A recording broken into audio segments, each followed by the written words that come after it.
Are you excited about something, Digger Dog? Hey? I'll bring it to you, Dig. It's just on the fire. He doesn't like bacon and eggs. I know it's raining, but who cares? As expected, we'd woken up to a rainy day at Big Jack. I really wanted to get on to looking at the Dozer, so we'd have to try to fit that in during the breaks in the weather.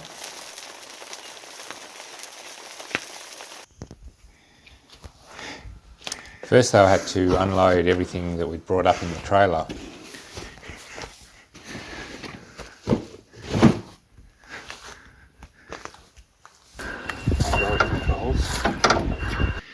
Bit of a leak.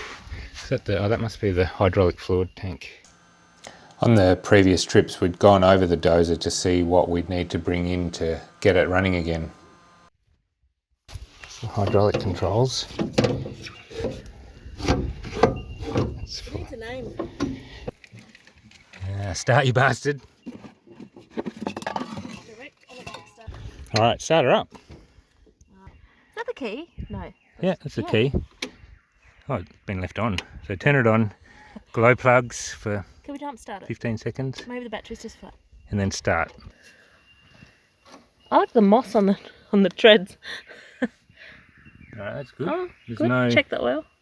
well, there's no water in it, which is the most important thing. It's a little bit low, but that doesn't matter. That means it hasn't filled up with diesel. Without a hammer. Tell you what, it's not a bad workshop if you had to come and like work on your Dozer. It's not a bad working atmosphere, is it? No. You're like, hey, lyrebirds, keep it down. It's actually got water in it. It's actually got coolant in it, not just water. Mm. That's pretty good. Oh, it's got the tilt hydraulic cylinder. Thank God. So that means you can tilt the Dozer blade, as in, you know, to make a road. Ah, we could make a road. I think the water will have stayed out. Loads of birds around. This is for the ripper and the Dozer blade. This is the left and right clutches. These are the left and right brakes. That one's a bit stiff, that one goes all the way in. That's the decelerator, which doesn't seem to be sprung loaded. So, need hydraulic fluid and engine oil so far. And batteries.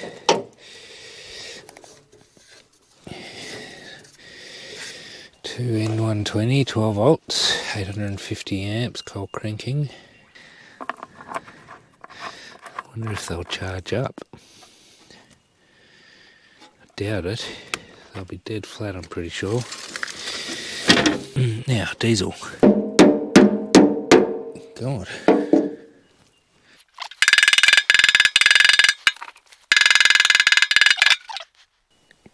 Buy clean fuel, keep it clean.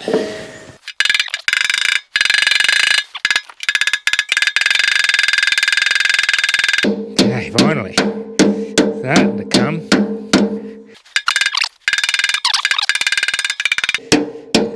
Finally. Whew. Maybe it's a bit pressurised. I'll give there a solid cap. Ugh. Ugh. Looks very rusty in there. So it's a bit under half full, but it looks pretty disgusting. Smells like diesel. So it does have diesel,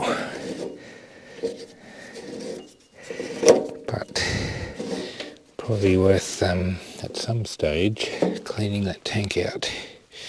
So these batteries out.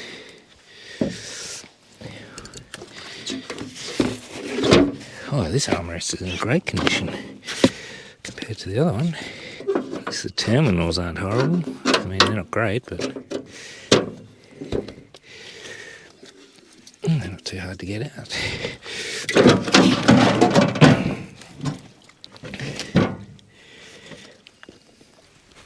Oh, heavy bastards. There is a possibility of getting these revived, but it's probably fairly unlikely. But nothing to lose. Back home I was able to charge and test the batteries. 25 amps, which is not a lot. Yeah. This battery's stuffed, I think. Battery number 2 test. What is it, 12.5 volts. 50 amps, 40 amps, 7 volts. Yeah, this one's fucked too. Going down to 7 volts. It's better than the other one. Still not much though. Some new batteries were obviously our first priority. We topped up the engine oil.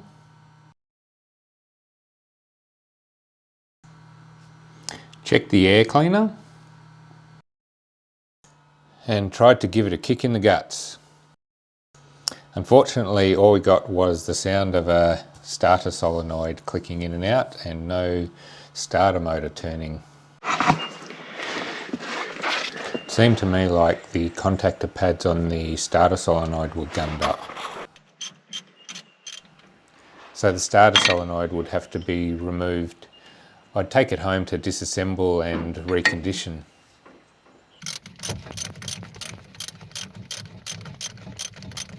Okay. Oh, except I think I'm going to have to release it from here. So I can do it here. Oh, there we go. Beautiful. So, I'm going to take this home and take it apart and have a look at it. Here we've got the big ass solenoid for the Dozer, which I think is the offender. You got the 2 big 24 volt contactors, and then you've got a earth or ground and a 24 volt starter exciter, I guess. So when you turn the key, it puts 24 volts to this, which activates the solenoid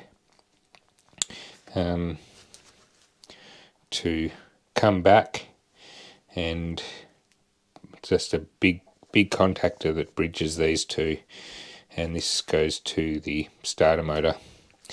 And I could hear it clicking, so it does 2 things. It bridges those 2 connectors, and it also moves the starter gear into the flywheel to actually engage it into the flywheel of the Dozer. So I think that bit's working, but I don't think it's connecting very well between there, because I could hear it moving, clicking, but there was no action on the starter. And when you bridge those with some secateurs that I used, which is exciting, you're getting good flashes. When you bridge them, yeah, I could get the starter motor turning. So I need to take it apart and probably just clean them up, and hopefully that'll fix it. First thing though, I'm going to just clean the outside of this, get rid of all the gunk off it. Okay, it's a lot cleaner, a lot less baked on dirty hydraulic fluid. Let's take it apart.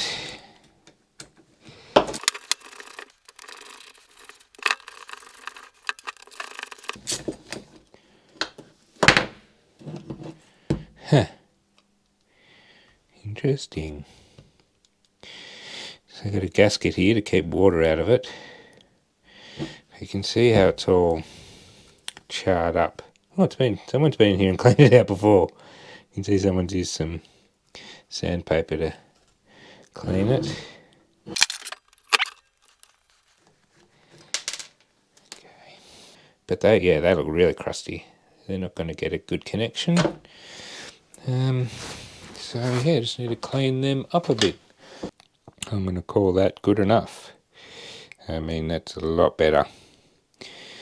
And using the whetstone, it means there's no high points. Now, cleaning this bit. And I think this should just pull out. Yep. So this is a coil of wire that gets energized with these and pushes it back. So what's a good way to clean this one up? Could put that into a drill and spin it on the whetstone maybe. So I thought I'd use our sanding block, and I put this in the drill, put it on high speed and see if that works.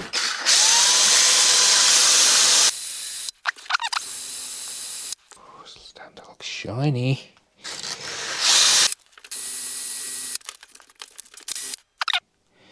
Well, it's actually not solidly mounted, it's got flex the way it's done. It's quite well done.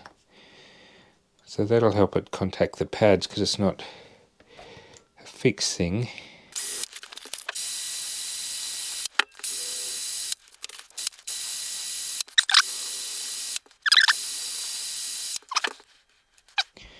I'm fairly happy with that. I think that's going to make a lot of difference. See, that's how it works. It just pushes on there and bridges them together.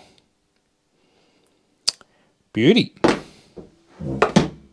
Time to reassemble.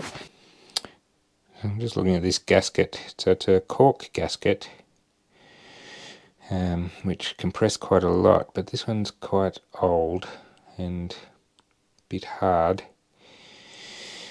It would probably work again, but I feel like I am going to make a new gasket. I mean, obviously I don't have one, but I'm just going to use this gasket paper and cut out a new one.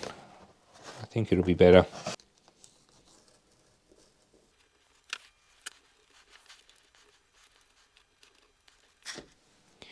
Beautiful.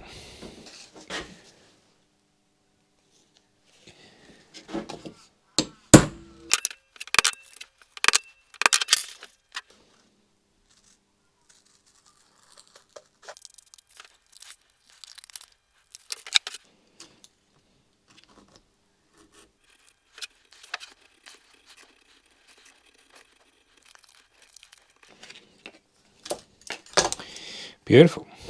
Put the Rico plunger back in. So these screws have a little seal on them too, just to stop water getting in.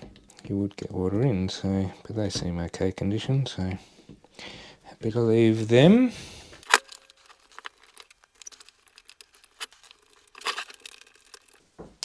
If you're interested, it's an 8mm head for that. If you're playing along at home, putting your own Dozer solenoid back together again, keep turning until it starts stripping and then back it off half a turn. Please don't do that at home. I might as well give these a quick clean up while I'm here.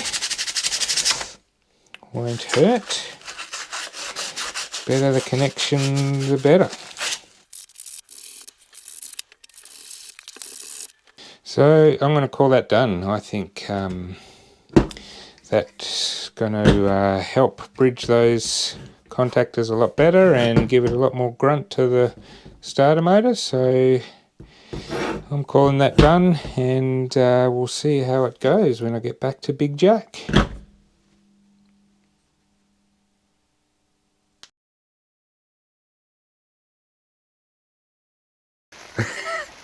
Is that the dog feeding hole? Hey, that looks like the dog feeding hole.